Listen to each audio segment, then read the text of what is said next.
ನಮ್ಮ ನಾಲಿಗೆ ಸ್ವರ್ಗದ ದಾರಿಯನ್ನು ತೋರಿಸುತ್ತೆ, ಅದೇ ಥರ ನರಕದ ದಾರಿಯನ್ನು ತೋರಿಸುತ್ತೆ. ನಮಗೆ ಬೇಕಾಗಿರುವುದು ಸ್ವರ್ಗ.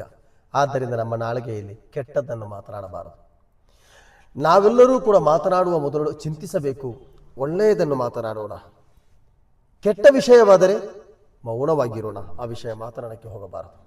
ನಮ್ಮ ನಾಲಿಗೆ ಹೇಳುವ ಒಂದೊಂದು ಮಾತುಗಳು ಕೂಡ ಲಾ ಯುಗಾದಿರು ಸಗೀರತನ್ ವಲಾ ಕಬೀರತನ್ ಇಲ್ಲಾ ಅಹ್ಸಾಹಾ ಎಂಬ ಕುರ್ಆನ್ ಆಯತ್. ಚಿಕ್ಕ ಚಿಕ್ಕ ವಿಷಯಗಳನ್ನು ಕೂಡ ಇಲ್ಲಿ ರಕೀಬ್ ಹತೀದ್ ಬರೆದಿರ್ತಾರೆ. ಆದ್ದರಿಂದ ನನ್ನ ಸಹೋದರ ಸಹೋದರಿಯರೇ, ನಮ್ಮ ನಾಳೆಗೆ ಒಂದು ಒಳ್ಳೆಯ ಮಾತು ಮಾತನಾಡುವುದರಿಂದ ಯಾರದೋ ಹೃದಯವನ್ನು ಗೆಲ್ಲಬಹುದು. ಒಂದು ಕೆಟ್ಟ ಮಾತು ನಾವು ಮಾತನಾಡುವುದರಿಂದ ಯಾರದೋ ಮನಸ್ಸನ್ನು ನಾವು ನೋಯಿಸಬಹುದು. ಆದ್ದರಿಂದ ಯಾರ ಮನಸ್ಸಿಗೂ ನೋಯಿಸಬೇಡಿ. ನಾನು ನೀವು ಯಾರ ಮನಸ್ಸಿಗೂ ನೋವು ಕೊಡಬಾರ್ದು. ನಾವು ಸೈಲೆಂಟ್ ಆಗಿರೋಣ, ಒಳ್ಳೆಯದನ್ನು ಮಾತ್ರ ಜೀವನದಲ್ಲಿ ಅಳವಡಿಸೋಣ. ನಮಾಜ್ ಮಾಡೋಣ, ಸ್ವಲಾತಿ ಹೇಳೋಣ, ದಿಕ್ರುಗಳು ಹೇಳೋಣ, ಒಳ್ಳೆಯ ಮಜಲಿಸುಗಳಲ್ಲಿ ನಾವು ಭಾಗವಹಿಸೋಣ. ಉದಾತ್ತವಾದ ಇಸ್ಲಾಮಿನ ಸಂದೇಶವನ್ನು ಜನರಿಗೆ ಬಿತ್ತರಿಸೋಣ.